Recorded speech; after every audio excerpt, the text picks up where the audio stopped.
نبی پاک صلی اللہ تعالیٰ علیہ وسلم نے فرمایا، بخاری شریف میں صحیح درجے کی روایت ہے، کریم فرماتے ہیں اگر تم وہ جان لیتے نا جو میں جانتا ہوں،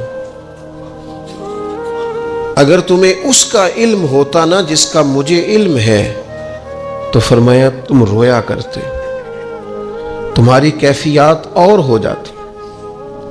بعض اوقات کچھ لوگ غیر سنجیدگی کا مظاہرہ کرتے ہیں، ہنستے ہیں، شغل بناتے ہیں، بہت سارے کام ایسے ہیں، بہت سارے فیوز و برکات ایسے ہیں جو انہیں ملنے ہوتے ہیں، نہیں مل پاتے، تو وہ غیر سنجیدگی طبیعت کی، لہجے کی غیر سنجیدگی، ان سے وہ فیوز و برکات اٹھا لیتی۔ میں دوستوں سے کہتا ہوں، آپ کسی جگہ محفل میں جاتے ہیں، آپ کسی دینی اجتماع میں جاتے ہیں، لیکن رستے میں اگر آپ شغل کرتے ہوئے جا رہے ہیں، ہنستے ہوئے جا رہے ہیں، آپ نے کیا فائدہ حاصل کیا؟ آپ جہاں بھی جا رہے ہیں، موبائل آپ کا آن ہے، موبائل دیکھ رہے ہیں، موبائل چلا رہے ہیں، موبائل ہی چل رہا ہے، تو آپ نے کیا سنجیدگی حاصل کی؟ پایا کیا؟ ہر کام صرف موبائل کے سٹیٹس کے لیے کیا ہے؟ تم اگر وہ جان لیتے جو میں جانتا ہوں۔ اصحاب صفا کے پاس قرآن مجید کی کوئی آیت تلاوت کی گئی تو وہ رونے لگے، صحابہ رو پڑتے تھے، اللہ کے خوف سے، خشیت سے رو پڑتے تھے۔ کوئی آیت تلاوت کی گئی، اصحاب صفا رو پڑے، ان کو روتا دیکھ کر حضور بھی آئے اور اللہ کے رسول کی آنکھوں میں بھی آنسو آئے، اور پھر اللہ کے حبیب علیہ السلام نے اس عمل کا اظہار فرمایا۔ حضور فرمانے لگے، جو آنکھیں رب کے خوف سے آنسو بہاتی ہیں نا، ان کو اللہ پھر دوزخ پر حرام کر دیتا ہے، پھر وہ جہنم میں نہیں جایا کرتے، وہ اللہ کے خوف سے چھلک پڑی، جذبات ابل کر باہر آ گئے۔ سعادت مند لوگ ہوتے ہیں، سعادت مند۔ نبی پاک علیہ السلام نے فرمایا، ترمذی میں موجود ہے، حضور فرماتے ہیں 3 باتیں خوش بختی کی علامت ہے۔ یا رسول اللہ صلی اللہ تعالی علیہ وسلم کون سی؟ تو ایک تو حضور نے فرمایا اللہ سے ڈرو، اور دوسرا فرمایا بلا وجہ اپنے گھر سے نہ نکلو، اور تیسرا فرمایا اپنے گناہوں پر رویا کرو۔ اگر تمہیں رونا آ جاتا ہے تو یہ سعادت مندی ہے تمہارے لیے۔ مجھے کچھ دوست کہتے ہیں مجھے غصہ بڑا آتا ہے، تو میں کہتا ہوں مجھے بھی بڑا آتا ہے، بڑا آتا ہے، لیکن اپنے گناہوں پر آتا ہے، اپنی غلطیوں پر آتا ہے۔ مجھے زندگی میں جتنا غصہ آیا ہے اپنی کوتاہیوں پر آیا، جہاں جہاں مجھ سے سستیاں ہوئی ہیں مجھے ان پر غصہ آتا ہے، اور جب اپنے آپ پر غصے سے فارغ ہوں گے تو کسی اور پر بھی کر لیں گے۔ ابھی تو ڈھونڈتا پھرتا ہوں اے اقبال اپنے آپ کو، آپ ہی گویا مسافر، آپ ہی منزل ہوں میں۔ میرے عزیز، اگر انسان کو یہ سعادت مندی نصیب ہو جائے، وہ کبھی اپنے مالک کے خوف سے رو پڑے، کبھی اس کی محبت میں رو پڑے۔ مجھے بتائیں نا، بچہ جب رو ہی پڑتا ہے تو پھر اماں سارے کام چھوڑ کے متوجہ ہو جاتی۔ لوگ کہتے ہیں وہ میرے پاس آیا تھا تو بس رو ہی پڑا تھا، تو پھر میں کیا کرتا؟ وہ رو ہی پڑا ہے تو معاملہ ختم ہو گیا۔ بچے کی شدید غلطی پر اسے ڈانٹا تھا پر وہ رو پڑا، نرم ہو گیا دل ماں کا، باپ کا، چچا کا، بڑوں کا، چونکہ وہ رو پڑا ہے۔ عزیز بھائی، جب تو بھی رب کی بارگاہ میں رو ہی پڑے گا نا، جب تو اس کی خشیت سے ٹوٹ ہی جائے گا نا، جب اس کے حضور آ کے عرض کرے گا نا، مالک میں کہاں جاؤں تیری بارگاہ میں نہ ہوں، کہاں جاؤں؟ اعلیٰ حضرت بریلوی رحمۃ اللہ علیہ کے والد تھے، بڑے درد سے دعا کرتے تو لوگ ان سے دعائیں کرایا کرتے تھے، اور عجیب سے نا دعا کے اندر محو ہو جاتے تھے۔ اپنے لفظوں میں بات کروں تو بڑی کھوب کے دعا کر دے سن، اے بعض بندے رٹیاں رٹائیاں دعاواں کر دیں، بس وہ ٹھیک ہے، ہاتھ اٹھا دیے جو مولانا صاحب کہیں گے ہم بھی، وہ بڑے محو ہو کے دعا کرتے تھے۔ کسی نے ان سے کہا حضرت اتنی للہیت سے اور اتنی محویت سے اور اتنے ذوق سے دعا کیسے؟ فرمانے لگے میں نے اپنی بیوی سے طریقہ سیکھا ہے۔ سیکھنے والے سبھی جگہ سے سیکھتے، اپنے بچوں سے بھی سیکھ لیتے، اور جن کا خیال ہونا ہمارے پاس کل عقل آ گئی ہے، وہ بیچارے عقل کو خیر بات کہہ دیتے ہیں، جن کو سارا ہی پتہ ہے انہیں کچھ پتہ نہیں۔ کہتے بیوی سے سیکھا ہے دعا مانگنے کا طریقہ۔ حضرت وہ کیسے؟ فرمانے لگے اسے کوئی کام تھا مجھ سے، کوئی گھر کا خرچہ تھا، اس نے بتایا خرچہ، میں نے اسے کہا ابھی میرے پاس پیسے نہیں ہیں، آتے ہیں تو دوں گا۔ 2-4 دنوں کے بعد پھر اس نے کہا، میں نے کہا تھا گھر کے خرچے کے لیے کچھ پیسے، تو فرماتے ہیں میں نے کہا ابھی میرے پاس نہیں ہے، آتا ہوں تو دیتا۔ عورتوں کی عادت ہوتی ہے بار بار یاد کرانا، کہتے ہیں اس نے پھر یاد کرایا، وہ میں نے گزارش کی تھی کچھ پیسے چاہیے، فرماتے مجھے غصہ آ گیا۔ میں نے کہا تو کیا روز ایک ہی بات کرتی ہے، تجھے کہا ہے نا ابھی پیسے نہیں ہیں، آتے ہیں تو دے دوں گا۔ ہر روز یاد کرانے کا کیا مطلب ہے؟ ایک ہی بات کا رٹا لگایا، پیسے چاہیے، پیسے ٹھیک ہے، خرچ ہے، آپ ٹھیک کہہ رہے ہیں، پر ابھی نہیں میرے پاس۔ کہتے میں نے ڈانٹ دیا۔ سعادت مند خاتون تھی، حوصلے سے ڈانٹ برداشت کی۔ تو کہنے لگی غلطی ہو گئی، مجھے نہیں بار بار کہنا چاہیے تھا، آپ تو ناراض ہی ہو گئے، لیکن ایک بات یہ کہنی تھی کہ آپ ہی میرے شوہر ہیں، میں آپ سے نہ کہوں تو پھر کس سے جا کے کہوں؟ آپ سے ہی کہنا ہے نا، میرے آپ ہے نا میرے سر کے تاج، تو کس سے اور کہوں؟ میں اور کسی سے کہوں؟ شیخ فرماتے ہیں میرے ہاتھ میں کچھ چیز تھی، ہاتھ کانپا، وہ چیز گری، چھم چھم میرے آنسو ٹپکے، چھم چھم میں رو پڑا۔ تو خاتون کہنے لگی آپ کیوں روئے، کیا ہوا؟ تو فرمانے لگے مجھے تو رب سے مانگنے کا طریقہ تو نے سکھا دیا، جب میں اس کی بارگاہ میں عرض کروں گا نا مالک بڑے دروازوں پہ گیا ہوں کوئی نہیں میری سنتا، بڑے درد کے ساتھ میں نے کہا ہے پر فریاد کو کوئی نہیں پہنچا، اے اللہ تو ہی میرا رب ہے، پھر تجھے نہ کہوں تو کس کی بارگاہ میں جا کے کہوں؟ میں بیمار ہوں اور شفاؤں کے لیے ترس گیا ہوں، میں مقروض ہوں اور جان چھڑانے کے لیے ترس گیا ہوں، میں کمزور ہوں اور سعادت پانے کو ترس گیا ہوں، میں بے کیف ہوں اور سجدوں کی لذت کے لیے بے چین ہو گیا ہوں، میں بے کیف ہوں اور چاہتا ہوں میرا قرآن پاک کی تلاوت سے دل لگے، پر مالک جب توفیق تو دینے والا ہے تو پھر تجھ سے نہ کہوں تو میں کس سے جا کے کہوں؟ نبی پاک صلی اللہ تعالی علیہ وسلم نے فرمایا 2 آنکھیں دوزخ میں نہیں جائیں گی۔ یا رسول اللہ صلی اللہ علیہ وسلم اتنا کرم، وہ 2 آنکھیں کون سی ہیں؟ فرمایا ایک وہ جو اللہ کی راہ میں رات جاگتی رہی، کسی سرحد پر پہرا دیا، کوئی ڈیوٹی کی، کوئی خدمت کی راہ خدا میں، جو آنکھیں بیدار رہی راہ خدا میں، دوزخ میں نہیں جائیں گی۔ اور دوسرا فرمایا جو رب کی یاد میں رو پڑی، جس سے خشیت آئی، جو ڈر گیا، پر ڈرا اللہ کے لیے، آنسو فار سیل نہ ہو، کوئی اداکاری کا ماحول نہ بنائے، وہ اس طرح نہ ہو رو رو کے دعا، رکت انگیز دعا، اور فلاں کیا بات، فلاں کے بڑا رلایا اور فلاں میں بڑا درد تھا اور فلاں کے آنسو نکل آئے اور پیر صاحب قبلہ رو ہی پڑے، فار سیل نہ ہو چیزیں، اداکاری نہ ہو، اس کی طبیعت پر پورا اثر ہو۔ اور جب خشیت کے ساتھ وجود کانپتا ہے، وہ کسی نے کہا تھا کہ آنسو قربت کا سبب ہوتے ہیں،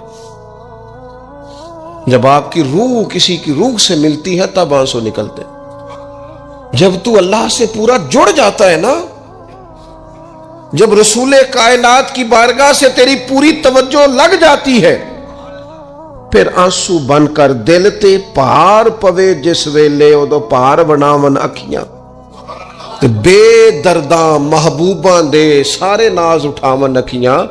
عزیز دوست، جب آپ پورے طور پر جڑ جاتے، او یارو کتنا روئے ہیں مسلمان اقوام متحدہ کے سامنے جا کے، کتنی قراردادیں پیش کی تم نے سلامتی کونسل میں، حتیٰ کہ مسلمانوں کے جو امیر ملک تھے ان کی تنظیمیں بنی، کوئی مسلمانوں کی داد رسی کو نہیں پہنچا۔ میری کو بہت لمبی عمر تو نہیں ہے، پر میں نے برما میں مسلمانوں کے کٹتے ہوئے حالات دیکھے، خبریں آئیں، ہم نے دیکھی، کٹتے اور سسکتے مسلمان ہم نے دیکھے۔ ہم نے دیکھا لیبیا پہ حملہ ہوا اور ٹوٹ گیا سارا ملک۔ میں نے وہ منظر دیکھا جب غوث پاک کے بغداد میں بمب گرے۔ ہم نے وہ دور دیکھا جب کسی نے خبر دی کہ کربلا میں پھر سے کربلا برپا ہے۔ ہم نے وہ منظر دیکھا جب پتا چلا کہ پھر سے مولا علی کے نجف اشرف کو اجاڑا جا رہا ہے۔ ہم نے وہ سارے منظر بار بار دیکھے، بار بار سنے، اور اب تو شرم آتی ہے میرا دل کرتا ہے میں فلسطین کا نام نہ لیا کروں، شرم آتی۔ یہ کوئی ہماری تقریروں کے موضوع ہیں؟ یہ کوئی ہمارے کالم لکھنے کے عنوان ہیں؟ یہ کوئی ہمارے موبائل پہ لگانے کے سٹیٹس ہیں؟ یہ تو شرم سے مر جانے کا مقام ہے۔ یہ کوئی گردنیں اٹھا کے بات کرنے والی بات ہے؟ یہ موبائل پہ ایک دوسرے کو ویڈیو دکھانے کا منظر ہے؟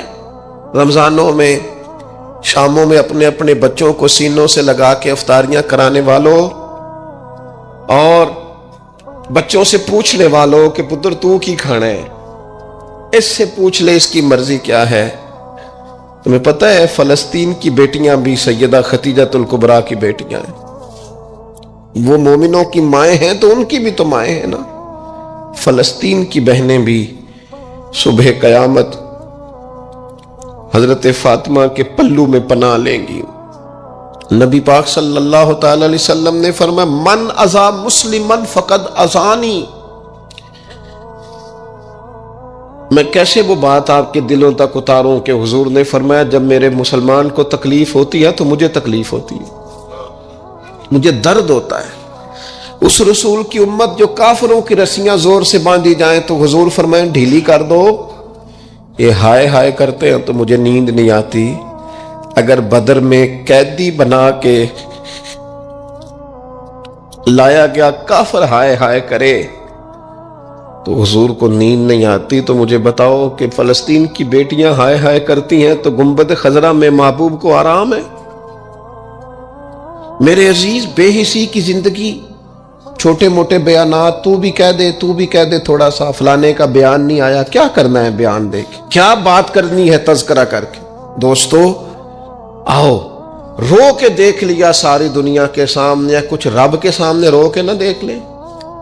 اب اسے کہے نا، اب حضور کی بارگاہ میں عرض کر کے نہ دیکھ لے کہ تجھ سے فریاد ہے اے گنبد خضرا والے، اب کعبے والوں کو ستاتے ہیں کلیسا والے، اور کی اگر تو نے دل مسلم کی دل جوئی نہیں، پھر ہمیں تانا دیں گے بت کے مسلم کا خدا کوئی نہیں۔ اب اللہ رسول کی بارگاہ کی طرف رجوع نہ کر لیں، اب چھوڑ نہ دیں سیاستدانوں کے گلے، اب چھوڑ نہ دیں دنیا اقوام متحدہ کی بات اور سلامتی کونسل کی بات، اب اپنے اللہ کی جانب رجوع نہ کریں۔ دیکھو نا، نبی پاک صلی اللہ تعالی علیہ وسلم نے ہمیں فرمایا تمہارے آنسو قدر والے ہیں، رب رسول کی بارگاہ میں بہانا، ان کو ضائع نہ کرنا۔ عزیز بھائیو، یہ آنسو جو اللہ رسول کی بارگاہ کی طرف بہتے ہیں، یہ اللہ کی رحمت کو متوجہ کرتے ہیں، یہ مالک کریم کے کرم کو مائل کرتے ہیں۔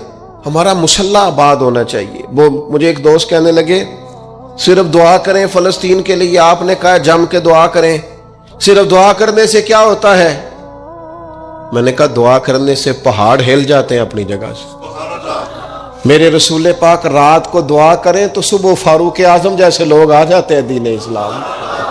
نبی پاک علیہ السلام رات دعا کریں نا، دعا، اور بدر کی رات حضور دعا کریں تو اللہ 7,000 فرشتوں کو بھیج دیتا ہے مسلمانوں کی مدد کے لیے۔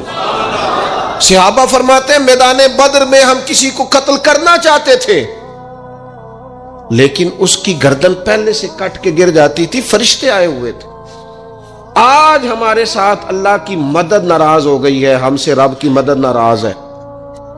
ہماری مجموعی غلطیاں، قومی کوتاہیاں، بددیانتیاں، رشوت خوریاں، ہمارے جھوٹ، ہماری بد اخلاقیاں، مجموعی طور پر سوسائٹی کی مادہ پرستی، اخلاقی رویوں کی گراوٹ، لوٹنا، اپنا حصہ وصول کرنا، جگہ جگہ پہ کمیشن مقرر کرنے، ہر شخص کا ذات کے لیے سوچنا، اللہ کی مدد پھر روٹ جایا کرتی ہے، ناراض ہو جایا کرتی ہے۔ سب سے ضروری کام یہ ہے، سب سے ضروری کام کہ اللہ کی مدد شامل ہو۔ سب سے، ایک صحابی تھے، ایک جگہ انہیں شہید کیا جا رہا تھا، تو کافر چاہتے تھے کہ ہم ان کی لاش کو معاذ اللہ ثم معاذ اللہ بے حرمتی کریں۔ انہوں نے عرض کی مالک تو میرا مددگار ہے، اس بیابان جنگل میں میری مدد کرنا۔ شہد کی مکھیاں آ گئیں، ان کے پورے وجود کو چھپا لیا، کوئی چیز قریب آئی نہیں. اور لوگ کہتے ہیں مکھی اٹھ کے بیٹھے تو زخمی کر دیتی ہے، لیکن وہ اٹھ کے گئی تو وجود پہلے سے زیادہ تر و تازہ تھا. اللہ نے محفوظ کر لیا وجود ان لوگوں کا، اللہ نے حفاظت فرمائی، اللہ کی مدد شامل تھی. اللہ کی مدد. ایٹم بم تم نے بنا لیے، ہتھیار تم نے سجا لیے، دولتیں تم نے جمع کر لی، بڑے بڑے تم نے ادارے قائم کیے. اب ایک کوشش اور بھی کرو، رب رسول کی بارگاہ میں رو تاکہ تمہیں اللہ کی مدد بھی ملے، تمہارے اندر حوصلہ بھی پیدا ہو، تمہارے اندر شعور بھی بلند ہو، اپنی ذات سے اٹھ کر سوچنے کی تمہیں طاقت بھی میسر آئے. میرے عزیز، اگر اس کی بارگاہ میں رونا آ جائے نا، اس کی بارگاہ میں اسے منانا آ جائے، تو پھر تو کیفیات ہی کچھ اور ہو جاتی ہیں. کتنا کو روئیں بھلا؟ حضور فرماتے ہیں بہت لمبا تم نہ بھی نہ رونا، اگر مکھی کے یا مچھر کے پر کے برابر بھی تمہارے آنسو نکل گئے نا، میں اب اس سے زیادہ کیا آپ کی بارگاہ میں بات عرض کروں. حضور فرماتے ہیں ایک مکھی اور مچھر کے پر کے برابر بھی تیری آنکھ سے آنسو نکل آیا، شرط یہ ہے نکلے ریاکاری کے لیے نہیں، نکلے اللہ کی رضا کے لیے، اس کی خشیت میں نکلے. فرمایا اگر مکھی کے پر کے برابر بھی تو رو پڑا تو اللہ تعالیٰ تیرے لیے دوزخ سے آزادی لکھ دے گا. اور نبی پاک صلی اللہ تعالی علیہ وسلم نے بیان فرمایا ہے، حضور فرماتے جو اللہ کے خوف سے رو پڑے نا، جس طرح بھینس بکری گائے کے تھنوں سے نکلا ہوا دودھ دوبارہ تھنوں میں نہیں نہ جاتا، اسی طرح جو رب کی یاد میں رو پڑے وہ دوزخ میں نہیں جاتا. یہ مثال دیکھیں کیسی دی حضور نے سمجھانے کی.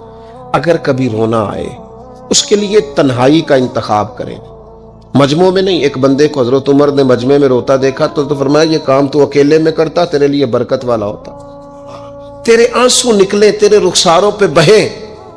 اور شیر خدا تو شیر ہے نا، حضرت مولا علی شیر خدا فرماتے ہیں اگر تیری آنکھوں سے کبھی آنسو نکلے نا اللہ کی یاد میں، حضور کی محبت میں، تو فرمایا ان آنسوؤں کو پوچھنا نا، ان کو چہرے سے صاف نہ کرنا. یہ تو آنسو اس قابل ہیں کہ تیرے رخساروں پہ رہیں، یہ تو روشنی ہے تیرے چہرے کی، ان کو پوچھنا نا.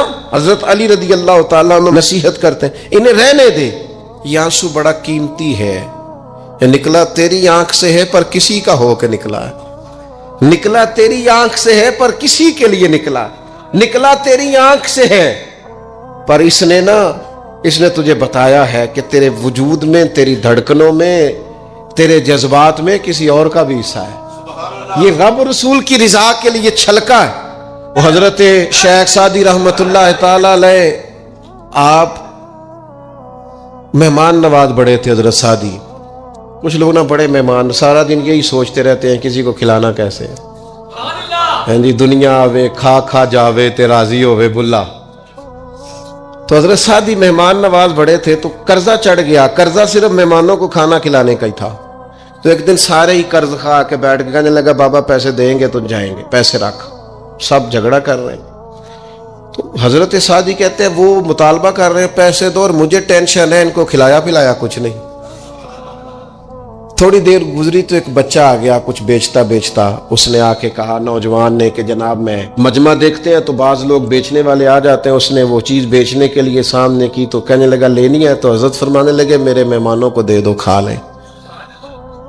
انہوں نے دے دی. اب وہ کہنے لگا پیسے. تو حضرت بڑے پریشان ہوئے، کہنے لگے بیٹا آپ بھی بیٹھ جائیں، یہ بھی سارے پیسے لینے ہی آئے ہیں، ان کو ملیں گے آپ کو بھی مل جائیں گے.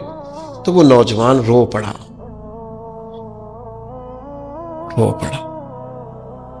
کہنے لگا حضرت صاحب میں تو یتیم ہوں، بہنیں اور ماں انتظار کر رہی ہیں. حضرت بڑے پریشان ہو، یہ کیا ہو گیا؟ فٹافٹ سوچنے لگے کہیں سے بندوبست ہو اور اس کو میں فارغ کروں. وہیں بیٹھے تھے کہ ایک عقیدت مند نذرانہ لے کے آیا. ڈھیر سارا نذرانہ پیش کیا. حضور میرا دل کرتا ہے، اور حضور کا فرمان ہے جو بن مانگے ملے وہ اللہ کی طرف سے، اسے قبول کرو جو بغیر چاہت کے آئے. تو اس نے نظر پیش کی تو وہ ڈھیر سارا نذرانہ تھا. حضرت نے جن کے پیسے دینے تھے سب کو دیے، اس کو بھی دیے، سب قرضے ادا کر کے بھی تھوڑے سے بچ گئے.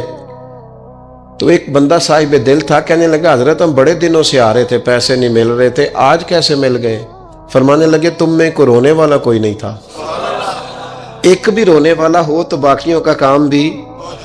سنو نا، حدیث ہے بہقی شریف میں، حضرت حیثم بن مالک رضی اللہ تعالیٰ عنہ فرماتے ہیں نبی پاک علیہ السلام خطبہ دے رہے تھے، تقریر فرما رہے تھے، حضور کی باتیں دلوں کے میل کچیل اتارتی چلی جا رہی تھی. فرماتے ایک شخص نبی پاک علیہ السلام کے سامنے بیٹھ کر حضور کی گفتگو سن رہے تھے، وہ رو پڑے. ساری گفتگو چھوڑ کے نبی پاک صلی اللہ تعالیٰ علیہ وسلم کی توجہ اس شخص کی طرف ہو گئی. ہوا کیا ہے؟ وہ تقریر سنتے، بات سنتے بس رو پڑے. تو نبی پاک علیہ السلام فرمانے لگے آج اگر وہ سارے مومن بھی یہاں موجود ہوتے جن کے گناہ پہاڑوں کے برابر وزنی ہوتے تو اس ایک بندے کے رونے کی وجہ سے اللہ سب کی بخشش فرما دیتا.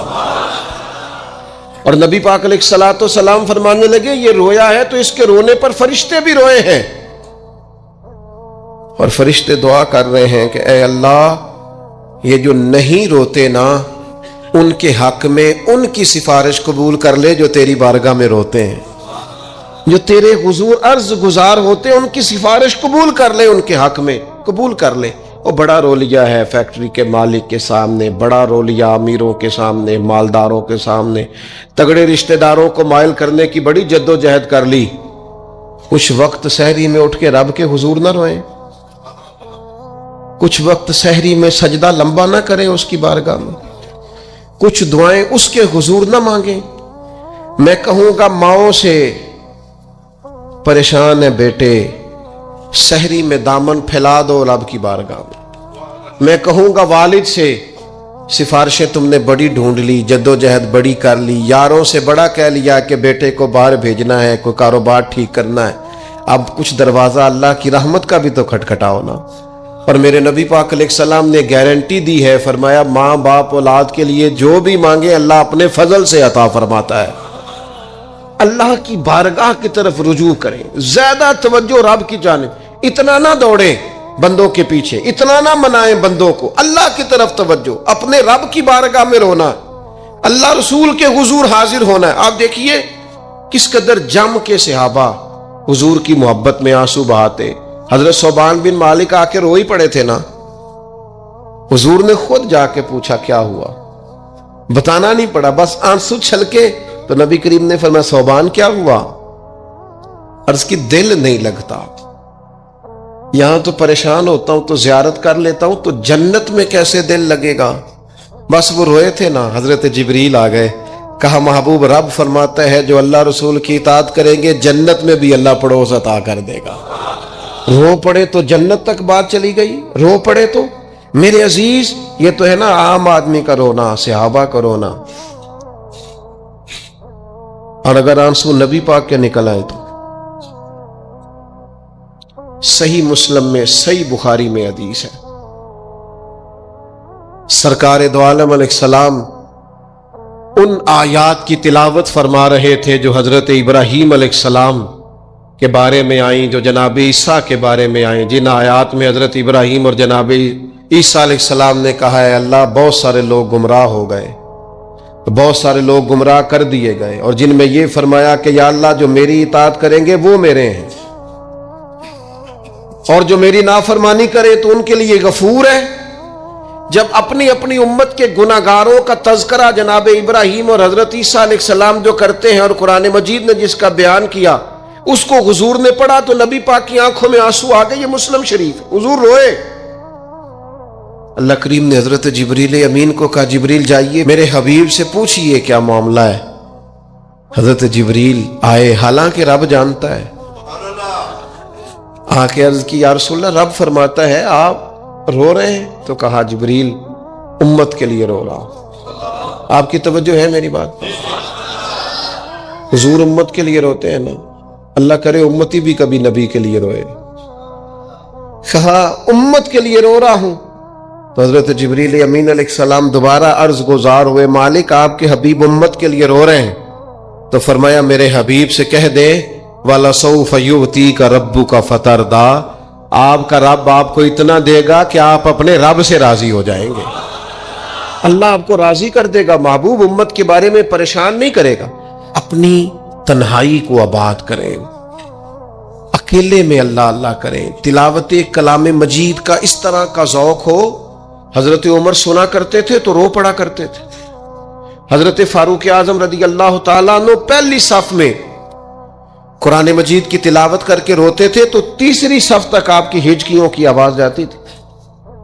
ان لوگوں کا درد ہی سارے کا سارا کتاب و سنت سے، اللہ رسول کی بارگاہ سے ہم نے نا اپنے آپ کو کمزور کر لیا ہے، دنیا داروں کے سامنے رو رو کے، دکھ بتا بتا کے پریشان۔ وہ میرے ایک دوست ہے، ان کی بات مجھے بڑی اچھی لگی۔ وہ کہتے ہیں تگڑے رشتہ دار آتے ہیں نا تو کئی دفعہ میرا معاذ اللہ جھوٹ بولنے کو دل کرتا ہے۔ کہتے ہیں حالات کیسے ہیں تو میرا دل کرتا ہے ان کو کہنے کو کہ تم سے بڑے اچھے ہیں، اگرچہ غریبی ہے۔ کہتے ہیں میں چڑھتا ہوں کہ بندوں کا کیا کام ہے آ کے میرے لیے پریشانی کا اظہار کریں اور کہیں کوئی حکم ہوا تو بتانا، کیا مطلب ہے؟ وہ کوئی شاعر تھا نا، تو کوئی بندہ 5 روپے پھینک گیا اس کو، اس نے کہا جی آپ کو ضرورت ہوگی، تو بڑا دانشور آدمی تھا، اس نے کہا اٹھ اپنے پیسے لے جا، مجھے ضرورت ہوگی تو اللہ رسول سے مانگ لوں گا۔ اس نے کہا یہ آرزوئے طلب اور میں آپ سے کروں، تیرے جیسے بندے ہم مجھے دیں گے؟ یہ آرزوئے طلب اور میں آپ سے کروں، یہ بھیک اس کو دیجئے جس کا خدا نہ ہو۔ میں رب رسول کی بارگاہ میں رو لوں گا، مجھے اللہ کی بارگاہ سے ملو۔ کتنا ملے گا؟ وَيَرْزُقْهُ مِنْ حَيْثُ لَا يَحْتَسِبُ، اتنا ملے گا کہ بندے کا گمان بھی نہیں ہوگا۔ ایک بہت بڑا سیٹھ آ گیا ایک دفعہ ہمارے بزرگوں کے پاس، بہت بڑا مالدار امیر کبیر آدمی، تو ہاتھ ڈال کے کوٹ میں کہنے لگا مدرسے کا کتنا کو خرچہ ہے؟ فرمانے لگے آپ بات کریں۔ کہنے لگا جی میرا خیال ہے آپ سارا میرے ذمہ ہی لگا دیں، 100 200 400 روپے آپ چھوڑ دیں۔ تو فرمانے لگے آپ دیں گے پھر حساب بھی کریں گے، ہمیں وہ رب دیتا ہے جو بے حساب ہی دیتا ہے اور حساب کی رسوائی بھی نہیں ڈالتا، لہذا آپ کا جو انداز ہے وہ بتاتا ہے کہ آپ کے لہجے میں وہ والا انداز۔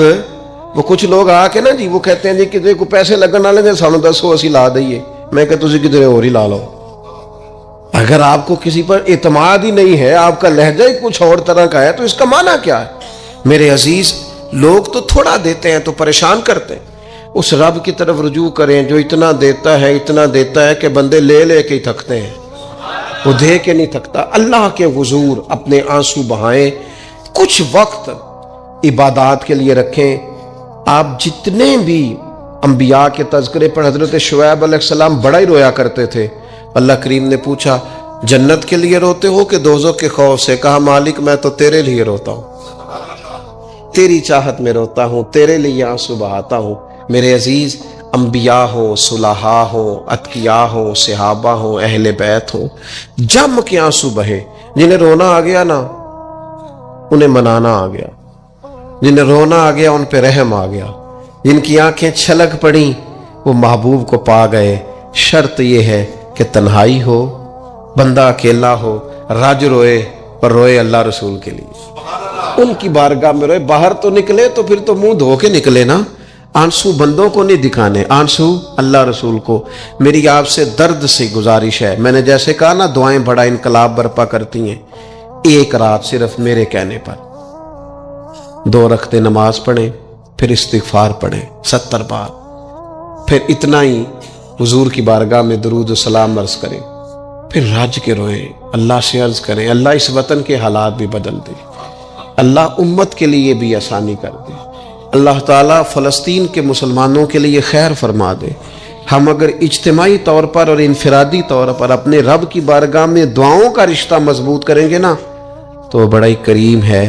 جب اتنے سارے لوگوں کے ہاتھ اٹھتے ہیں نا، میں یہاں بھی کئی دفعہ لمبی دعا کرتا ہوں جمعے کے بعد، سوچتا یہ ہوں اتنا بڑا مجمع ہے، ہزاروں لوگ ہیں، تو ہو سکتا ہے کسی ایک نیک آدمی کی آمین سے کئیوں کا بھلا ہو جائے، کئیوں کے۔ تو جم کے دعائیں کریں، اپنا رشتہ اپنے رب سے مضبوط کریں۔ اقبال کہتے ہیں خیرت نے کہہ بھی دیا لا الہ الا اللہ تو کیا حاصل، دل و نگاہ اگر مسلمان نہیں، دل و نگاہ اگر دل و نگاہ، دل اور آنکھ، دل و نگاہ اگر مسلمان نہیں تو پھر کچھ بھی نہیں۔ دل سے پوچھ وہ مومن ہے کہ نہیں، تیری پیشانی تو اللہ کی بارگاہ میں جھکتی ہے، تیرا وجود تو جھکتا ہے، دل سے پوچھ اس کا کیا حال ہے۔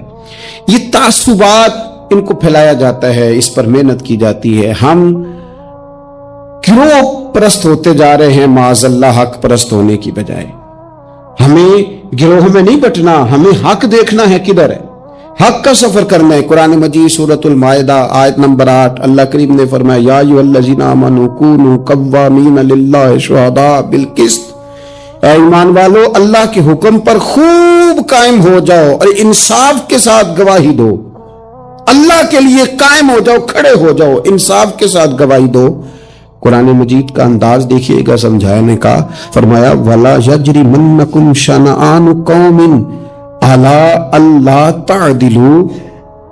کسی قوم کی دشمنی تمہیں وہاں نہ لے آئے کہ تم انصاف چھوڑ دو.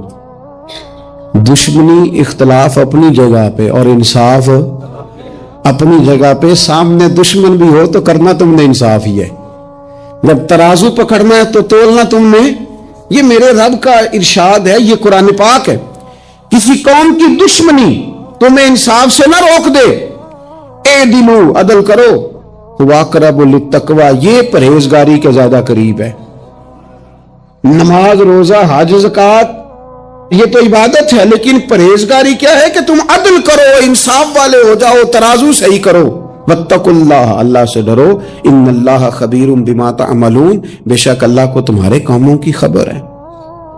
اللہ کو پتہ ہے. کسی کو پتہ نہ بھی ہو تو اللہ کو پتہ ہے کہ تم فیصلے اپنی جماعت دیکھ کے، گروپ دیکھ کے کرتے ہو. ہمیں نہ پوری طرح قائل کیا گیا. نہیں ہم نے دیکھنا ہوتا کہ سچ کدھر ہے، نہیں ہم نے غور کرنا ہوتا کہ حقیقت کیا ہے. بس یہ کہ بات میری برادری کی ہے، بات میرے قبیلے کی ہے. یہ ہمارے دیہاتوں میں یہ ہوتا تھا کہ وہ جو لڑائی ہوگی نکلو جی نکلو. نکل گئے، ڈنڈے اٹھا لیے، پکڑ لا اسلحہ، پہنچ گئے، لڑنا شروع کر دیا.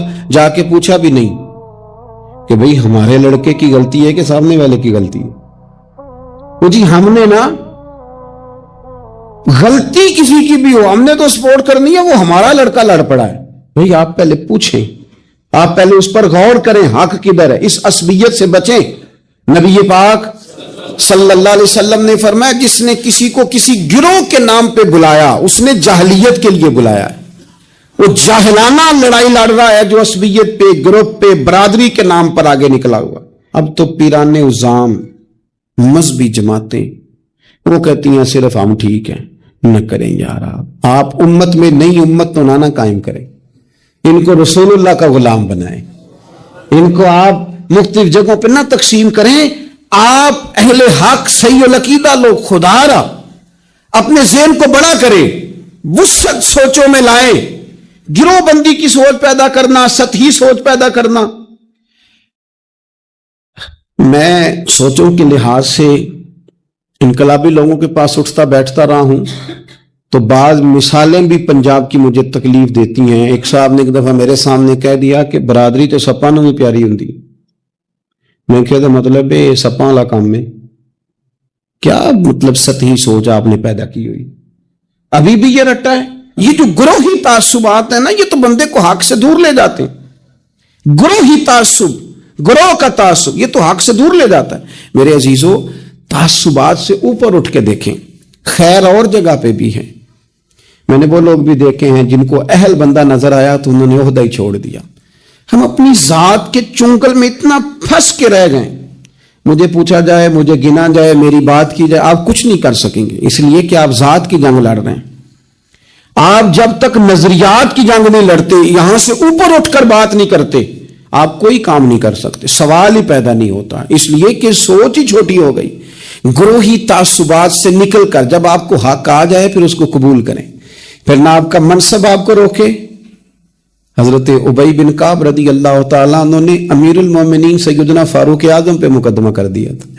عدالت تھی، جج تھے حضرت زید بن ثابت. حضرت عمر پہنچے، حضرت زید بن ثابت اٹھ کے کھڑے ہوئے. جگہ خالی کا، امیر المومنین بیٹھ جائیے. آپ فرمانے لگے زید یہ تم نے ناانصافی کی. ہم دونوں آئے تھے مقدمہ لے کے، یہاں تو دونوں کے لیے جگہ بناتے، تم نے ٹھیک نہیں کیا. پھر بات ذرا آگے بڑھی. حضرت ابی بن کعب نے مطالبہ کیا کہ حضرت عمر فلاں بات پہ قسم اٹھائیں.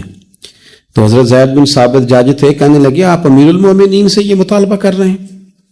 تو حضرت عمر فاروق کہنے لگے زید آپ اس مقدمے کا فیصلہ کر لیں، اس کے بعد میں آپ کو فارغ کر دوں گا. آپ مجھے امیر المومنین کہہ رہے ہیں اور امیر المومنین کہہ کے آپ یک طرفہ ہو رہے ہیں، اور جو آدمی انصاف لینے آپ کے دروازے پہ آیا ہوا ہے، اس ملک کا مسئلہ کیا ہے؟ اس ملک کا مسئلہ غریبی نہیں، میرے وطن کا مسئلہ یہ ہے کہ امیر غریب کے لیے قانون الگ الگ ہے. یہاں 11 سال 12 سال ایک شخص جیل میں رہ کے آتا ہے، لیکن بعد میں پتہ چلتا ہے وہ تو بے گناہ تھا. اس کے 11 سال کون واپس کرے گا؟ اس کے 20 سال زندگی کے جو سلاخوں کے پیچھے کٹ گئے کون واپس کرے گا؟ اور امیر آدمی وہ تو قبل از گرفتاری ضمانت کرا لیتا ہے.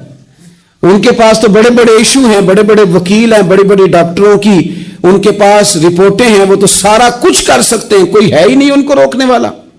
میرے عزیزو آپ سمجھے میری بات کو. حضرت عمر فاروق فرمانے لگے یہ فیصلہ کر لیں، اس لیے کہ حضرت عمر اگر صرف اپنا سوچتے تو نظریہ نہیں بچتا تھا. جناب عمر رضی اللہ تعالیٰ عنہ نے نا صرف اپنا نہیں سوچا، انہوں نے کہا کہ سچ کو فروغ دیا جائے، ذات سے نکلا جائے. آپ فرمانے لگے تو نا عمر کو کسی اونچی اڑان میں مبتلا نہ کر، عمر کو پتا ہے عمر کیا ہے، اسے وہ دور یاد ہے جب وہ اونٹ چرایا کرتا تھا. لہذا میرے لیے وہی فیصلہ کر جو فیصلہ کرنے کا طریقہ قرآن و سنت نے ہمیں عطا فرمایا ہے. آپ نکلیں ذرا ذات پات کے چنگل سے. یہ جو بت پال لیے نا، اقبال کہتے ہیں گرچہ بت ہے جماعت کی آستینوں میں، جماعتوں کے بت تو نہ بناؤ، تنظیموں کو بت تو نہ بناؤ، آپ برادری کو بت تو نہ بناؤ، آپ رنگ نسل کو بت تو نہ بناؤ. اگرچہ بت ہیں جماعت کی آستینوں میں، پر مجھے ہے حکم اذاں لا الہ الا اللہ. یہ ٹوٹ جائیں گے لا الہ الا اللہ کی ضرب سے. وسیع الظرف، وسیع المزاج بنے، وسیع المشرب بنے. آپ کبھی بھی سوچوں کو اتنا محدود نہ کریں کہ آپ کسی ایک ابہام کا شکار ہو کے ہی ساری زندگی گزار دیں. کیا مسئلہ تھا عرب کے لوگوں کو؟ مسئلہ کیا تھا؟ صرف اتنا. ایک عجیب روایت ہمیں ملتی ہے سیرت کی کتابوں میں. میرے نبی پاک صلی اللہ تعالی علیہ وسلم نا رات کے وقت پہاڑ کی چوٹی پہ بیٹھ کے قرآن پاک کی تلاوت کرتے تھے. حضور نا رات کے وقت قرآن پاک کی تلاوت کر رہے تھے، نبی کریم تلاوت کر رہے تھے. اور جب یاسین والے نبی خود یاسین پڑھے، والضحیٰ والے محبوب جب خود والضحیٰ کی تلاوت کریں، مدثر والے محبوب جب خود مدثر پڑھے، تو انداز ہی نرالو. حضور قرآن پاک کی تلاوت کر رہے تھے تو اس تلاوت کی نا آواز گونجی. کہاں تک پہنچی؟ ابو جال بھی کسی جھاڑی میں چھپ کے حضور کا قرآن سننے لگے. سریلی اتنی تھی، اس میں لطف اتنا تھا. ابو سفیان بھی آ گئے، کسی جھاڑی میں چھپ کے قرآن سننے لگے. اخنس بن شریک بھی آ گیا. تھوڑا نہیں سنا، ساری رات ہی حضور کی تلاوت سنتے رہے، ساری رات تلاوت سن. صبح ملاقات ہوگی، تو کدھر آیا تھا، تو کدھر آیا تھا، تو آج کے بعد نہ آئے کوئی بھی. لیکن کہتے ہیں اگلے دن سوئے تو بے چین کیا حضور کی آواز میں. پھر اٹھے، تینوں آ کے پھر مختلف جگہوں پہ بیٹھ گئے. سویرے پھر ملاقات ہو گئی. آج کے بعد نہیں آنا، تو بھی نہ آنا، تو بھی نہ آنا. پر کہاں چین لینے دے حضور کی میٹھی آواز، کہاں چین لینے دے حضور کی میٹھی آواز. تینوں پھر اٹھ گئے. کئی دن آتے رہے. ایک دن طے ہوا کہ آج کے بعد بالکل نہیں آنا، جو آئے گا سزا ملے گی. ہو گئی بات طے. اخنس بن شریک کہتے ہیں میں سویرے ابو جہل کے گھر گیا. میں نے کہا سن، ایک دن نہیں کئی راتیں تو نے بھی سنا، میں نے بھی سنا. دل پہ ہاتھ رکھ کے بتا وہ جو پڑھتے ہیں وہ حق سچ ہے کہ نہیں؟ کھری بات کر. سنا تو نے بھی، سنا میں نے بھی، ساری رات سنا. بتا بات سچی ہے کہ نہیں؟ تو ابو جہل کہنے لگا ایک ایک حرف سچا ہے، ایک ایک بات سچی ہے. تو مانتا کیوں نہیں؟ پھر تو مانتا کیوں نہیں؟ تو جو ابو جہل نے جواب دیا، خدا را اس پہ غور کرنا، میری منت سمجھ کر اس بات پہ غور کرنا. او پھر تو مانتا کیوں نہیں؟ تو ابو جہل کہنے لگا ہمارے قبیلے کا اور بنو ہاشم کا، حضور سید عالم کے قبیلے کا شروع سے مقابلہ رہا ہے. انہوں نے اگر لوگوں کو کھانے کھلائے تو ہم نے بھی کھلائے، انہوں نے غریبوں کا بوجھ اٹھایا تو ہم نے بھی اٹھایا، انہوں نے اگر گھوڑا دوڑایا تو ہم نے بھی دوڑایا. پھر انہوں نے دعویٰ کر دیا کہ ہمارے اندر ایک نبی آ گیا ہے. اب ہم کیسے مان جائیں اس قبیلے میں نبی آ گیا؟ پہلے کیا کہہ رہا ہے؟ بات بالکل حق ہے. اب کیا کہہ رہا ہے؟ اس کے کہنے کا مطلب یہ ہے کہ اگر میرے قبیلے میں نبی آتا تو میں مان جاتا. او خدا کے بندو، یہ برادری کا بت، قبیلے کو جو بت بنا لیا معاذ اللہ، وہ تعصب بن کے آڑ بن گیا، گروہ پرست ہو گئے. وہ کہنے لگا اس کا مطلب یہ تھا کہ میرے قبیلے میں ہوتے تو میں مان جاتا. قبیلہ دوسرا ہے. خدا را، ان بتوں کو توڑنے کی ضرورت ہے. کاش ابو جہل یہ سمجھتا کہ یہ تو رب کی تقسیم ہے نا، واللہ یختص برحمتہ من یشاء. وہ کہتا ہے میں جس کو چاہتا ہوں اپنے فضل سے اپنا خاص بنا لیا کرتا. لیکن یہ گروہی تعصبات، قرآن مجید آپ دیکھیں نا تو یہودیوں کے بارے میں اللہ فرماتے ہیں چونکہ تورات میں بھی حضور کی شانیں، زبور میں بھی حضور کی شانیں، انجیل میں بھی حضور کی شانیں، ہر جگہ اللہ نے اپنے حبیب کے تذکرے کیے. رب کریم فرماتا ہے محبوب یہ جو یہودی ہیں نا، یعرفونہ کما یعرفون ابناءہم. قرآن مجید کے الفاظ پہ غور کیجیے. کہا محبوب یہ آپ کو اس طرح جانتے ہیں، اس طرح پہچانتے ہیں جس طرح کوئی اپنے بیٹے کو پہچانتا ہے. جڑواں بچے ہوں نا، جڑواں شکلیں بھی ایک جیسی ہوں تو اور کوئی پہچانے نہ پہچانے، باپ اور ماں پہچانتے ہیں کہ یہ فلانا ہے اور یہ، ان کو پتہ چلتا ہے. کہا محبوب جس طرح یہ اپنے بچوں کو پہچانتے ہیں نا اس طرح آپ کو جانتے ہیں. لیکن وہ کہتے پتہ کیا تھے؟ وہ کہتے تھے کہ ہم وہ والی وحی مانیں گے جو ہم پہ آئی ہے، جو بنی اسرائیل کے نبی آئے ان کو مانیں گے. یہ چونکہ حضرت اسماعیل علیہ السلام کی اولاد میں سے ہیں رسول رحمت صلی اللہ علیہ وسلم، لہٰذا نہیں مانیں گے. وہ جو گروہی تعصب تھا نا، قبیلے کا تعصب گروہی، وہ لے ڈوبا.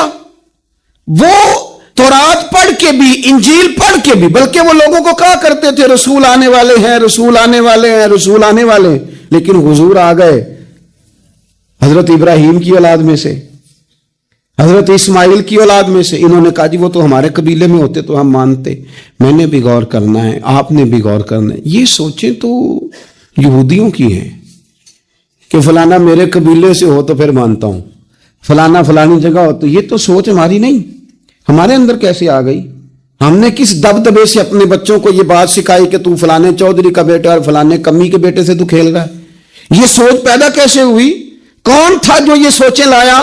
کہاں سے یہ پنپی، کہاں آ کے پروان چڑھی؟ اس بنیاد پر لوگوں نے الیکشن لڑے کہ یہ پنجابی ہے، یہ سندھی ہے، یہ بلوچی ہے، یہ فلانا ہے. اس بنیاد پر لوگوں کو تقسیم کیا. لوگ اتنے مائل ہوئے کہ ان بنیادوں پر ووٹ دینے لگے، ان نعروں کے قائل ہو گئے، ان سطحی بنیادوں پر آ کے انہوں نے کام کیا.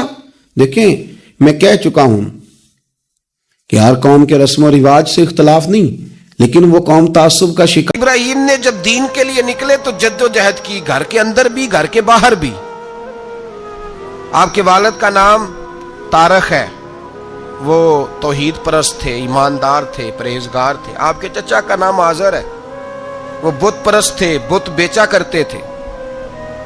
حضرت سیدنا ابراہیم علیہ السلام جب میدان عمل میں نکلے تو حضرت ابراہیم علیہ السلام نے اپنے گھر سے جہاد شروع کیا. لڑنا پڑا، گھر کے اصولوں سے، چچا نے جو رواج بنائے ہوئے تھے اس رواج سے ٹکرائے. فرمایا میں اپنے گھر کے اندر یہ بت پرستی نہیں ہونے دیں گا. چچا کو ایک دفعہ نہیں، بار بار 100 دفعہ سمجھایا.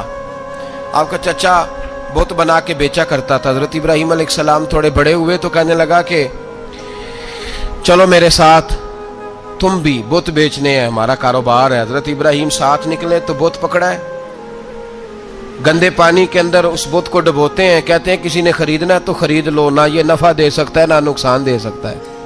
جو اپنا آپ نہیں بچا سکتا تمہیں کیا بچائے گا؟ خریدنا ہے تو خرید لو. چچا کہنے لگا تو کاروبار چمکا رہا ہے کہ تباہ کر رہا ہے؟ گھر میں بڑے معاملات خراب ہوئے، جھگڑے ہوئے، لیکن حضرت ابراہیم علیہ السلام ایک منٹ کے لیے بھی اپنے گھر کے اندر بھی کمپرومائز کرنے کو تیار. یہ تھوڑا مشکل میں نے پہلو چھیڑ دیا ہے، یہ تھوڑا مشکل پہلو چھیڑ دیا ہے. بڑا سمجھدار آدمی ہے پر بیوی سے پردہ نہیں کرا سکتا. سیانا ہے، پنچایت کا بندہ ہے، جو اسے آپ کہیں گے وہ بات یہ سنائے گا، لیکن کہتا ہے نہیں جی میں نے کوشش کر لی ہے. کس قسم کی کوشش ہے صاحب؟ یہ کیسے ہو گیا؟ حضرت ابراہیم علیہ السلام نے گھر کے اندر سے فرمایا نہیں کرنے دوں گا. گھر کے اندر بھی ٹکرائے. فرمایا تم جو بھی ہو، پاش کیا چچا کے اصولوں کو. اور باہر جب نکلے تو صرف علاقے کے چیئرمین سے نہیں ٹکرائے، ایم پی ایم این اے وزیر مشیر سے نہیں ٹکرائے، سپر پاور نمرود دنیا کا واحد حکمران تھا اس وقت، دوسرا کوئی حکمران ہی نہیں تھا، اکیلے حکمران سے جا کر ٹکرائے، کوئی ساتھ فوج نہیں تھی، کوئی ساتھ ان کے طاقت بظاہر دنیا داری کی کوئی نہیں تھی، پر حضرت ابراہیم جا کے ٹکرائے، اور میرے رسول پاک صلی اللہ علیہ وسلم نے سند بیان کی، فرمایا افضل الجہاد کلمۃ الحق عند سلطان الجابر، فرمایا سب سے افضل جہاد یہ ہے کہ تو ظالم بادشاہ کے سامنے کھڑے ہو کے حق بات بیان کر دے، یہ سب سے بڑا جہاد ہے، یہ سب سے افضل الجہاد کلمۃ الحق عند سلطان الجابر، سب سے بڑا جہاد۔ حضرت ابراہیم کھڑے ہو گئے، سپر پاور سے ٹکرائے۔ یہاں ہم لوگ حکمتوں کا شکار ہیں، دیکھیں گے، کریں گے، سوچیں گے، اور مولوی صاحب کو ویسے کہتے ہیں آپ پرہیز کریں سیاسی باتوں سے۔ بھئی اللہ کے ہر نبی نے جا کے وقت کے ظالم حکمران کو لتاڑا ہے، للکارا ہے، یہ تو مشن انبیاء ہے۔ حضرت سیدنا ابراہیم علیہ السلام نے جو اس کو جا کے کہا کہ تو جھوٹ بولتا ہے، تو جھوٹا ہے، تو خدائی کا دعویٰ کرتا ہے، تو بہت بڑا ظالم ہے، اور قرآن مجید نے اس ساری بات کو بیان فرمایا۔ حضرت ابراہیم علیہ السلام سے کہنے لگا میں رب ہوں، تو آپ نے فرمایا میرا رب تو وہ ہے جو زندہ کرتا اور مارتا ہے، تو پھر آپ حق بات بیان کریں گے تو اللہ مارے گا کہ بندہ مارے گا؟ کچھ بھی نہیں ہوتا، کیونکہ زندگی موت کس کے ہاتھ میں ہے؟ اللہ کے ہاتھ میں، زندگی موت اللہ، کچھ بھی نہیں ہوتا۔ انسان صحیح سمت کا تعین کرے اور صحیح چلے۔ حضرت علی شیر خدا سے کسی نے کہا تھا کہ آپ کے بڑی دشمنی ہے، کوئی محافظ رکھ لیں، آپ فرمانے لگے موت خود بہت بڑی محافظ ہے، وقت سے پہلے آتی ہی نہیں، بڑی محافظ ہے، وقت سے پہلے۔ علامہ نورانی رحمت اللہ تعالیٰ علیہ کراچی جیسے شہر میں رہا کرتے تھے، جہاں گام گام پہ خطرہ تھا، لوگوں نے کہا حضرت اتنے بڑے لیڈر ہو، آپ کی جماعت کی 62 سیٹیں ہوئی قومی اسمبلی میں، ایک ایسا وقت بھی آیا تو کوئی ایک آدمی بندوق والا، آپ فرمانے لگے مجھے ضرورت ہی نہیں، اس لیے کہ جس خدا رسول کے لیے میں نکلا ہوں وہ خود ہی حفاظت کرنے والے ہیں، ضرورت نہیں ان چیزوں۔ تو بھائی حضرت ابراہیم ٹکرائے، اور آپ کا انداز کیا ہے؟ جا کے کہا کہ تو نہیں، خدا وہ ہے جو زندہ کرتا، اور اس نے ایک بیوقوفوں جیسی دلیل دی۔ ایک آدمی کو کل پھانسی دینی تھی تو اس کو بلایا، کہنے لگا تجھے کب پھانسی ہے؟ اس نے کہا کل، کہنے لگا جا تجھے آزاد کیا، زندگی دی، اس کو چھٹی دے دی۔ ایک عام آدمی بیچارہ بیٹھا تھا، اس کو پکڑ کے نا کہنے لگا اس کی گردن اڑا دو، کہنے لگا دیکھ لو میں بھی زندہ کرتا اور مارتا ہوں، وہ جو کل مرنے والا تھا میں نے زندہ کر دیا ہے، اور جس کو پتہ ہی نہیں تھا کہ میں نے مرنا ہے اسے پکڑ کے میں نے مار دیا ہے۔ یہ بیوقوفوں جیسی دلیل ہے۔ حضرت سیدنا ابراہیم علیہ السلام چاہتے تو اسی وقت دلیل توڑ دیتے کہ تو کیا بیوقوفوں جیسی بات کر رہا ہے، اگر تو زندگی دیتا ہے تو مرے ہوئے میں جان ڈال کے دے جس کو تو نے مارا ہے۔ لیکن حضرت ابراہیم نے دیکھا کہ بیوقوف ہے، بیوقوفوں سے بحث نہیں ہوتی، دلیل بدل لی جاتی ہے، ان کی عقل کے مطابق بات کی جاتی ہے۔ حضرت ابراہیم فرمانے لگے میرا رب وہ ہے جو سورج مشرق سے نکالتا ہے اور مغرب میں غروب کرتا ہے، تو اگر رب ہے تو مغرب سے نکال کے مشرق میں غروب کر۔ فبہت الذی کفر، کافر لاجواب ہو گیا، اس کے پاس اس چیز کا کوئی جواب نہیں تھا۔ علامہ اسماعیل حقی نے خوبصورت فقرہ لکھا ہے، خوبصورت جان ڈال دی ایک جملہ کہہ کے۔ حضرت سیدنا علامہ اسماعیل حقی رحمت اللہ علیہ فرمانے لگے چونکہ نمرود بیوقوفوں جیسی باتیں کر رہا تھا، اگر وہ یہ کہہ دیتا نا کہ میں سورج کو نکالتا ہوں مشرق سے، میں غروب کرتا ہوں معاذ اللہ مغرب میں نکالتا ہوں، تو آپ اپنے رب سے کہیے کہ وہ مغرب سے نکال کے مشرق میں غروب کرے۔ علامہ اسماعیل حقی فرماتے ہیں رب کریم کی آواز قدرت تھی، مالک حضرت ابراہیم علیہ السلام کے اس، اگر وہ کہہ دیتا اور حضرت ابراہیم دعا کر دیتے تو رب کریم نے فرشتوں کو تیار بٹھایا ہوا تھا، فرمایا اگر یہ کہہ دے میرے خلیل سے کہ سورج مغرب سے نکال کے مشرق میں غروب کرنا ہے تو تیار رہنا، جس طرح خلیل کہیں گے ویسے ہی کر دیں گے۔ واتخذ اللہ ابراہیم خلیلا، ابراہیم ہمارا دوست جو ہوا، جیسے کہے گا ویسے کر دیں گے۔ حضرت سیدنا ابراہیم علیہ السلام کی باتوں کا جب جواب نہ دے سکا، دلیل نہیں بندہ دیتا، پھر لڑائی کرتا ہے، پھر جھوٹے موٹے اعتراض کرتا ہے۔ دلیل ختم ہوتی ہے تو لوگ ذاتیات پہ اترتے ہیں، کہتے ہیں یہ کھانستا صحیح نہیں، دیکھتا صحیح نہیں، دلیل ختم، اب ذاتیات پہ اترے، کہنے لگے مجھے پتہ چلا ہے کہ یہ فلانی جگہ گیا تھا تو وہاں جا کے اس نے اس طرح کیا ہے۔ پھر لوگ ذاتیات پہ اترتے ہیں، جب دلیل کا جواب دلیل سے نہیں دے پاتے پھر ذاتیات پر اتر کر حملے کرتے ہیں۔ حضرت ابراہیم کے دلائل کا جواب نمرود نہ دے سکا تو کہنے لگا کہ اس کو آگ میں ڈال دو۔ قوم گئی ہوئی تھی ساری، آپ نے بات سنی ہوئی ہے، میں نے صرف اشارہ دینا ہے، میلے پہ تو حضرت سیدنا ابراہیم علیہ السلام نے سارے بت توڑ دیے، کلاڑا بڑے بت کی گردن پہ رکھا، واپس آئے، کہنے لگے بت کس نے توڑے ہیں؟ تو فرمایا اس سے پوچھ لو جس کی گردن پہ کلاڑا ہے۔ کہنے لگے یہ تو بول ہی نہیں سکتا، تو فرمانے لگے بڑے بیوقوف ہو جو بولتا ہی نہیں، سنتا ہی نہیں، اپنا آپ نہیں بچا سکتا، اس کی پوجا کرتے ہو؟ کہنے لگے پکڑو، دلیلیں ختم ہو گئی، اس کو آگ میں ڈالو۔ بہت بڑی حویلی 45 فٹ مربع پہ مشتمل ایک حویلی بنائی گئی اور 45 فٹ اونچی۔ مختلف روایات، علامہ اسماعیل حقی کہتے ہیں کہ 3 مہینے تک نمرود نے کہا کہ اس کے اندر لکڑیاں ڈالو۔ لوگ پوچھنے لگے کتنی دنیا جلانی ہے؟ کہنے لگا بندہ تو ایک جلانا ہے پر بندہ بڑا تگڑا ہے، ایک بندہ۔ 3 مہینے لکڑیاں ڈالی گئیں، اور لوگوں کی جو تہمات ہوتی ہیں نا وہ بڑی عجیب ہوتی ہیں۔ تہمات میں نے بڑی تفصیل سے رمضان المبارک میں گفتگو کی تھی، بدشگونی، تہمات لوگ لیتے ہیں، اس وقت بھی لوگ تہمات کا شکار ہو گئے، عقیدہ بگڑ جاتا ہے تو وہ عجیب و غریب باتیں کرنے لگتا ہے، تہمات کا شکار ہو گئے۔ بیبیاں نظر مانتی، میں بیمار ہوں، اگر صحیح ہو گئی تو اتنے من لکڑی دوں گی حضرت ابراہیم کی آگ جلانے کے لیے۔ ایک عورت لے کے جا رہی ہے لکڑیاں، تو ایک نیک دل آدمی نے اس سے پوچھا کہاں جا رہی ہو؟ کہنے لگی میں نے منت مانی تھی تو حضرت ابراہیم علیہ السلام کو معاذ اللہ جلانے کے لیے لکڑیاں لے کے جا رہی ہوں۔ تو وہ رب کریم کے بندے کہنے لگے تو ڈھونڈتی رہے گی، تجھے وہ جگہ ملے گی نہیں۔ وہ بی بی کئی مہینے گھومتی رہی، جگہ ہی نہیں ملی جہاں لکڑیاں ڈالنی، ماری گئی۔ تہمات کا شکار ہوئے بہت سارے لوگ، تہمات کا۔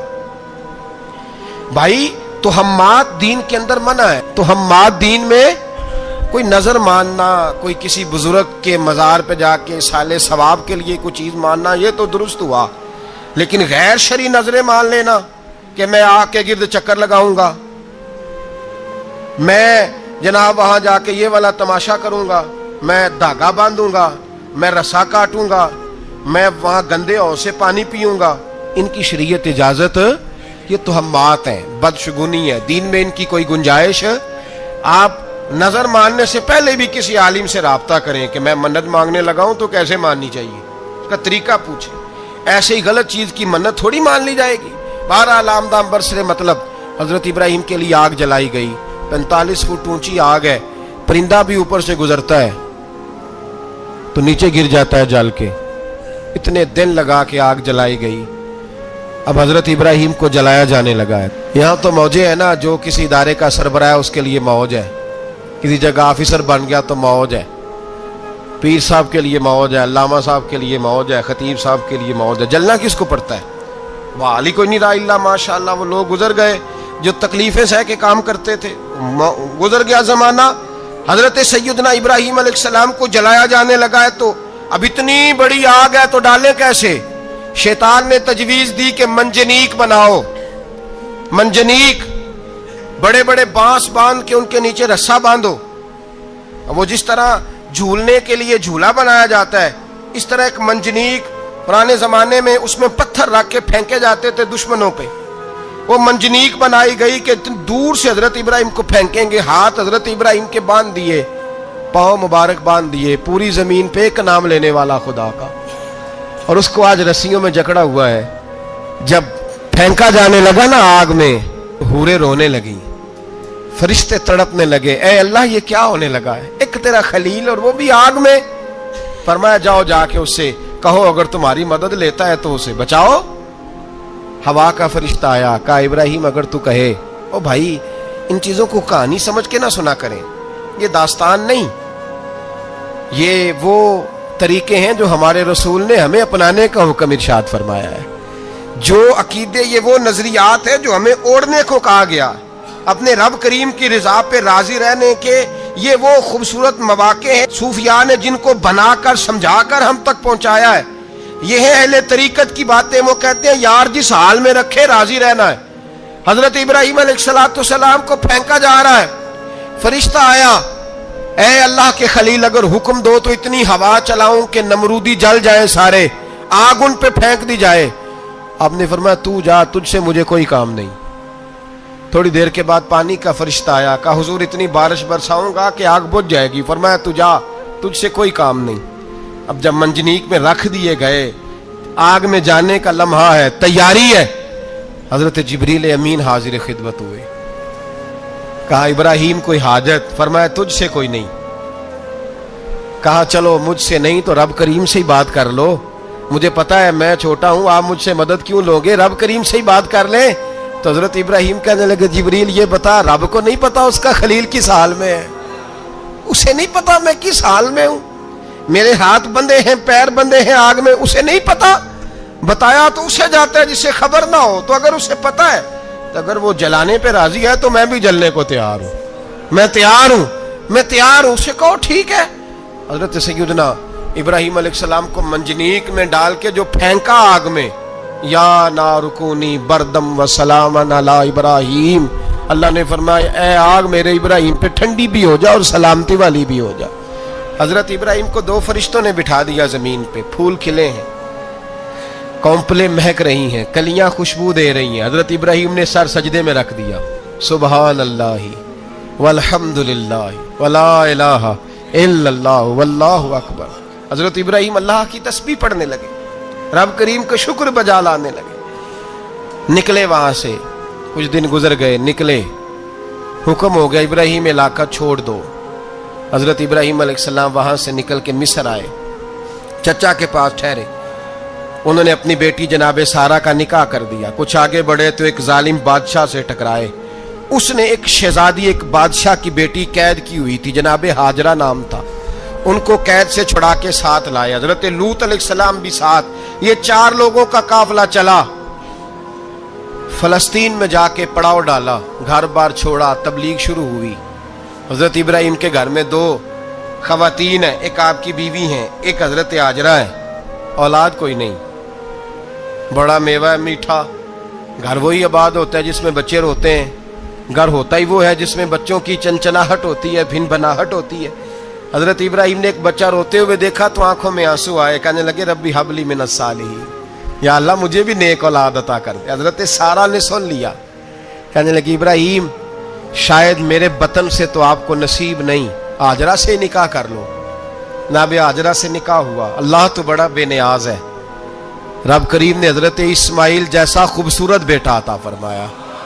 بیٹا کالا سیاہ بھی ہو تو سینے کی ٹھنڈک ہوتا ہے, پر یہ تو وہ بیٹا ہے جس کی پیشانی میں نور محمدی چمکتا ہے صلی اللہ علیہ وسلم. حضرت سیدنا اسماعیل علیہ اتنے خوبصورت. اب جس بیوی کے یہاں بیٹا تھا, بیٹھنا اٹھنا بھی زیادہ اس کے پاس, آنا جانا بھی اس کے پاس, توجہ ادھر ہو گئی. جناب سارہ رشک کرنے لگی. ایک دن کہنے لگی اسے چھوڑا جنگل میں, وادی غیر ذی زرع, مکے کے پاس.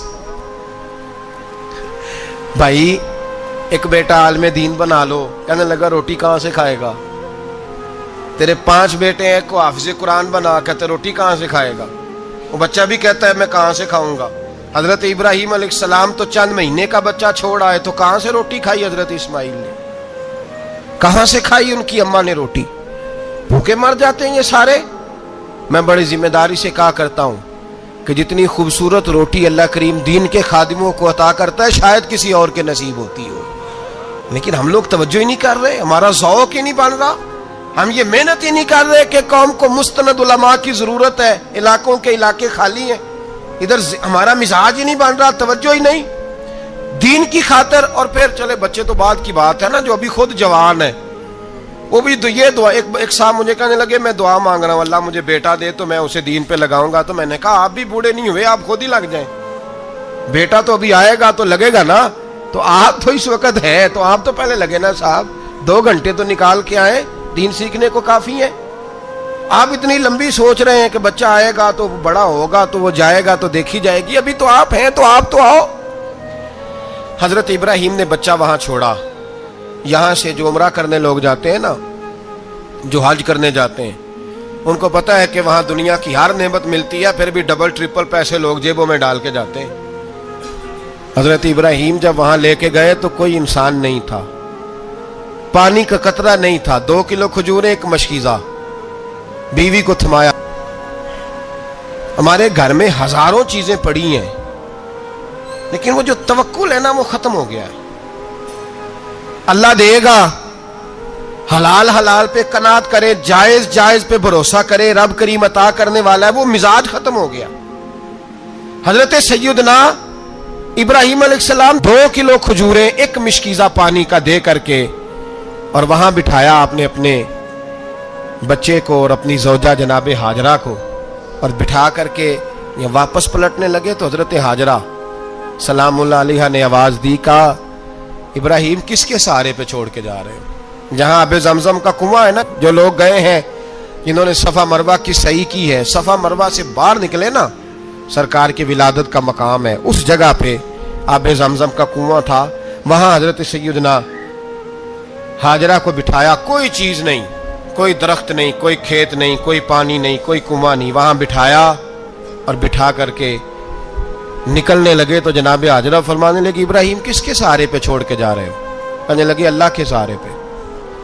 تو پاک باز بی بی نے ایک لفظ پوچھا، کہا ابراہیم یہ میرے رب کا حکم ہے، یہ میرے، بس جن کا عقیدہ توحید مضبوط ہو ان کے لیے ایک جملہ کافی ہوتا ہے، یہ میرے اللہ کا حکم ہے۔ تو جناب ابراہیم علیہ السلام فرمانے لگے ہاجرہ ہاں رب کا حکم ہے۔